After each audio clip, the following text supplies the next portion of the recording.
Assalamualaikum warahmatullahi wabarakatuh. Kami dari kelompok 4 SMP atau MTS hari ini akan mempresentasikan tentang perkembangan anak usia SMP atau MTS. Dosen pengampu Dr. Haji Hamsi Mansur MMPD dan Wiwik Aryasta SPD MPD yang disusun oleh Heldayanti, Nurliana, dan Syarif Hidayatullah. Sebelum kalian menyimak video kali ini, alangkah baiknya kalian like video ini dan subscribe channel ini. Dan jangan lupa juga share ke teman kalian. Dan jangan lupa juga komen jika ada penjelasan kami yang kurang dipahami oleh kalian. Oke, kita lanjut. Oke, kali ini kita akan membahas tentang pertumbuhan dan perkembangan anak usia SMP atau MTS. Jadi, masa remaja merupakan segmen kehidupan yang penting dalam siklus perkembangan siswa dan merupakan masa transisi yang diarahkan kepada perkembangan masa dewasa yang sehat. Dikutip oleh Konopka dalam Pikunas tahun 1976 dan Kachman dan Ripat tahun 1996. Next. Jadi menurut Konopka Pikunas tahun 1976, fase remaja ini meliputi 3 fase, yaitu yang pertama remaja awal, remaja madya, dan remaja akhir. Yang pertama ada remaja awal dimulai dari umur 13-15 tahun. Yang kedua remaja madya dimulai dari umur 15-18 tahun, dan remaja akhir dimulai dari umur 19-22 tahun.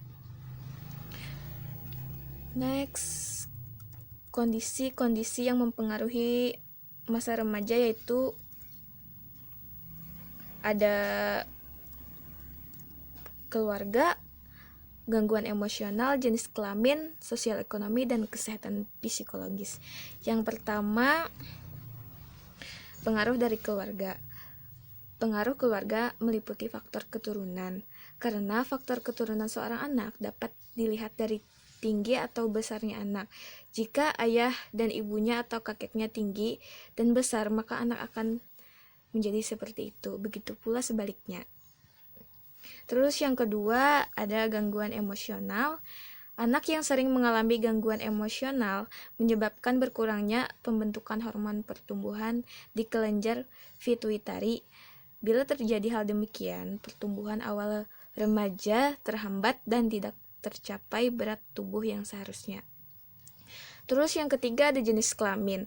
Anak laki-laki cenderung lebih tinggi dan lebih berat daripada anak perempuan. Kecuali pada usia 12-15 tahun, anak perempuan biasanya akan sedikit lebih tinggi dan lebih berat daripada anak laki-laki. Hal ini terjadi karena bentuk tulang dan otot pada mereka berbeda dengan anak perempuan. Lebih cepat kematangannya daripada anak laki-laki. Next, yang keempat ada sosial ekonomi. Anak yang berasal dari keluarga dengan status sosial ekonomi yang rendah cenderung lebih kecil daripada anak yang berasal dari keluarga dengan tingkat ekonomi yang tinggi. Terus yang kelima ada kesehatan dan psikologis. Remaja yang berbadan sehat dan jarang sakit biasanya memiliki tubuh yang lebih tinggi dan berat dibanding yang sering sakit. Perubahan psikologis muncul disebabkan oleh perubahan fisik. Di antaranya perubahan fisik yang sangat berpengaruh adalah mulai berfungsinya alat-alat reproduksi seperti ditandai dengan, kalaunya untuk anak perempuan ditandai dengan haid, kalau untuk anak laki-laki ditandai dengan mimpi basah. Terus karakteristik perkembangan anak usia SMP atau MTS. Yang pertama ada perkembangan fisik ditandai dengan adanya perubahan bentuk, berat, dan tinggi badan.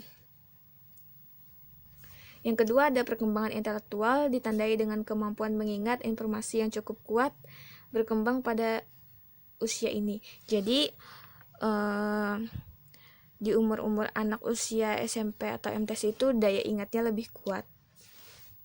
Yang ketiga, siswa SMP juga telah mempunyai pemikiran politik dan keyakinan yang lebih rasional. 4. Terdapat aliran dalam pendidikan yang mempengaruhi perkembangan diri, diantaranya aliran nafitisme, empirisme, dan konvergensi. 5. Papalia dan Olds menyatakan ada 4 tingkatan pengaruh lingkungan seperti sistem mikro, meso, dan ekso yang membentuk pribadi anak. Lanjut, kebutuhan anak usia SMP atau MTS. Yang pertama, kebutuhan untuk berhubungan dengan orang lain. Yang kedua, kebutuhan untuk bertindak secara mandiri. Yang ketiga, kebutuhan untuk mencari bentuk yang berbeda. 4, kebutuhan untuk mendominasi atau menguasai lingkungannya. Yang kelima, kebutuhan pamer diri, yaitu kebutuhan untuk memamerkan diri dan menarik perhatian orang lain. Next, faktor-faktor yang mempengaruhi penyesuaian diri. Yang pertama, hubungan orang tua dengan anak, seperti penerimaan atau penolakan orang tua terhadap anak, perlindungan dan kebebasan yang diberikan kepada anak, sikap dominatif, integratif, dan pengembangan sikap mandiri dan ketergantungan. Yang kedua, hubungan intelektual keluarga seperti kesempatan untuk berdialog dan bertukar pendapat, kegemaran membaca dan minat kultural, pengembangan kemampuan memecahkan masalah, pengembangan hobi, dan perhatian orang tua terhadap kegiatan belajar anak. Jadi orang tua itu perlu memerhatikan kegiatan belajar anaknya. Terus juga orang tua itu bukannya wajib ya, kayak perlu untuk bertukar pendapat dengan anak. Terus yang ketiga, iklim emosional keluarga seperti intensitas kehadiran orang tua dalam keluarga, hubungan persaudaraan dalam keluarga, dan kehangatan hubungan ayah ibu.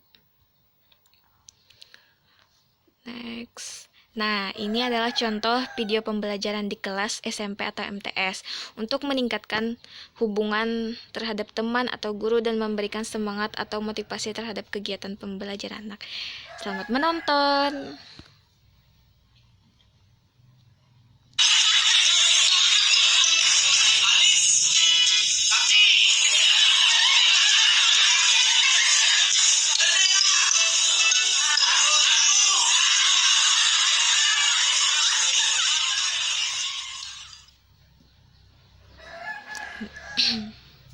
Nah, jadi kesimpulannya, untuk mengetahui perkembangan anak usia SMP atau MTS dari tahap peralihan antara masa anak-anak ke tahap dewasa, untuk mengetahui apa saja kebutuhan anak usia SMP seperti berhubungan dengan orang lain, seperti teman sebaya, dan berpartisipasi dalam kelompok.